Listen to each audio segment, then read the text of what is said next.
We're just outside the Tamsui Foreign Cemetery on the grounds of the Danjiang Public School, which was it is one of Taiwan's oldest running schools, founded by Canadian missionary / doctor / dentist George Leslie Mackay. This school is pretty amazing. It's made of brick, which is a very rare thing in Taiwan nowadays. The gymnasium is in the old traditional Chinese style, which is unheard of. And the interesting thing here is it's home to actually two cemeteries, both the family plot of George Leslie Mackay, who did so much work here, and also the Tamsui Foreign Cemetery. The Foreign Cemetery is a direct result of the consequences of the Opium War, specifically the Second Opium War, when Tamsui was opened to foreign trade and foreigners came in to do business, and where people live, people die. The first people buried here were children, two children in the year 1867. A 2-year-old girl, and then months later another child was buried here. We know where they were buried, but the graves are actually unmarked. Later on, 3 years later, the first official burial, a Scotsman by the name of George Forrest Hume, was buried in the Tamsui Foreign Cemetery, and with that, the cemetery was officially open. Keep in mind, this was the Qing dynasty, so at that time, Tamsui, Taipei, this whole area was very much part of China. Not maybe all of Taiwan, but this part certainly.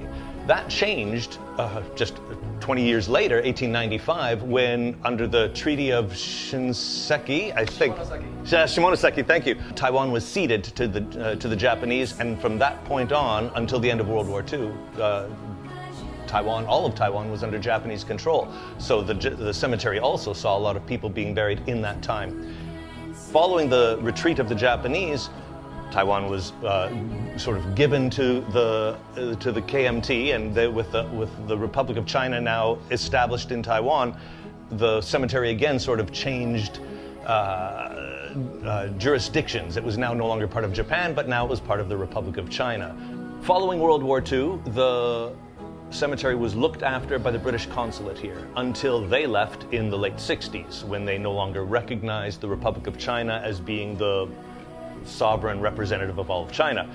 The Americans took it over from them when the Americans left in 1978. The cemetery was abandoned, and it became overgrown to the point that very few people even knew that it existed here.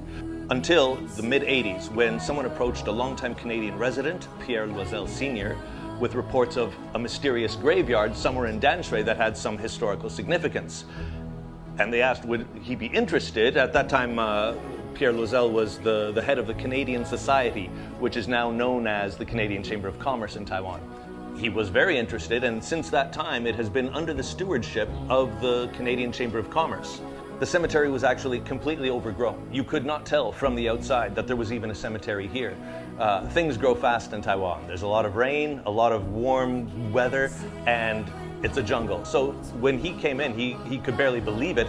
All these tombs of dozens of foreigners that were instrumental in Taiwan's history and almost lost to the ages but for his efforts. So he got busy and raised some money and made it, not just cleaned it up, but also had it designated a Class C historical site.